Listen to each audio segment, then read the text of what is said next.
We're back at Ellington. We talked earlier about the suit that they're testing this week, a modified what was called ISS suit for the Space Shuttle program that they're now getting ready for the Orion program.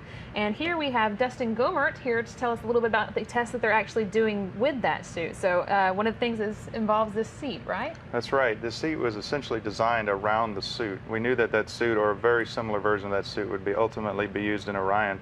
And so we built it around the suit, but what we did additional to that was we built it so that it's adjustable to fit people who range from heights of say 4'9" to 6.5 feet tall. And so there's a huge range of adjustability, but by doing that, to make the Orion operable, we had to put everyone so that they fit with basically the same eye point. So when they laid their head in there, they looked at this display no matter what height you are. Well, to do that, we make this seat, the seat pan that you actually sit in, adjustable up and down the axis of their body. Well, the testing we needed to do was show that if we were in orbit and had a depressed cabin contingency, well, the first thing we do is we could get in our suit. And well, obviously that's the most important thing. And then after that, you have to get into the seat to come home, because that's the next most important thing.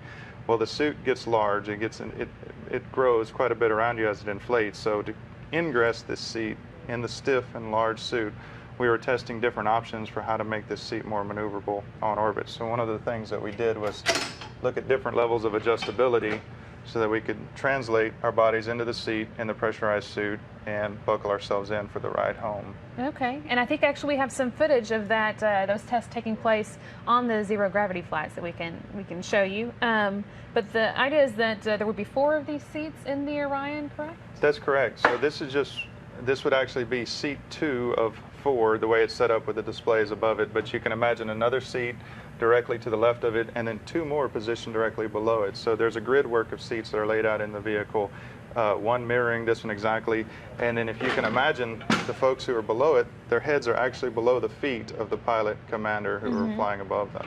So it's, you know, the Orion's reasonably large for a spacecraft, but still a pretty small space. A lot of difficulty maneuvering around, especially when you've got the bulky suit on. That's correct. A large spacecraft is still relatively compact compared to what we're used to in the free volume that we have the luxury of being in here. And when the suit inflates around the person, each person, you can imagine, expands to almost double their volume. And so it gets tight very quickly, and so we have to make the most creative use of the space as possible to allow them to ingress the seats for a safe trip home. And I guess, you know, we can do that a lot here on the ground, but having it in the microgravity simulation is probably a big help. It's a huge help for us, because one of the things we get in 1G environment, the Earth's gravity environment we're in right now, is we get the effects of stability. We can't spin out of control, we can't lose our grip and fly off. And so in the zero gravity environment, it gives us that real, true sense of how the suit will perform when we have that instability and we have to fight to put ourselves in the proper position and lay in the seat to get home. Okay, and it's probably worthwhile to explain how we simulate that zero gravity. We get the suit and the subjects in an airplane, and they fly in parabolas. That's correct. So you get a few seconds of zero gravity floating as you go down, similar to how when you go down a hill on a roller coaster, correct. right? So the plane will pull up at an extreme angle. During that time, the gravity is actually relatively intense. It's about 1.8 times what we're feeling, so you're very heavy during that period. But when it gets to the top, to the apex of that parabola, it dives down, and it dives at such a controlled rate that you fall inside the aircraft at the same rate the aircraft is diving, so you essentially float.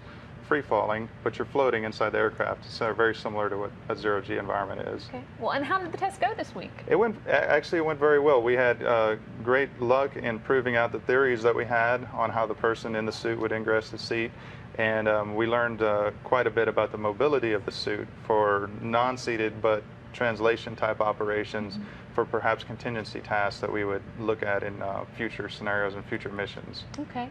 Will you need to do these again before you're ready to fly, or? I think from what we learned, we'll probably do a few iterations of design work before we get there, but this gave us the capability to learn what the baseline performance of this suit is, relatively unmodified from its shuttle variant, and also give us an idea of what we need to do to tweak it to make it really perfect for the Orion capsule. And I know you have some other tests that you'll be performing as the work progresses. Yeah, that's correct. We started in JSC in Building 9 in the Argos environment, adaptive response gravity offload simulator. Right. And so you essentially hang from your belly, very similar to Mission Impossible style. Okay. And you can float around in a frictionless environment. But what we don't have is the full degrees of freedom you get in true weightlessness. So we use that as a starting point to get to this environment, and then we used this environment to give us a feel for how realistic that was. That being a much more benign environment, we can test over and over again rapidly. Right. And we plan to use that for our development cycle, and then use the flight for some more of our validations of performance in a more high-tech or more realistic environment. All right. Well, hopefully we'll be seeing more of that coming up. We hope so. Thanks so much for talking with Thank us, you. Dustin. We'll go back now to Mission Control and live coverage of life in space. Thanks.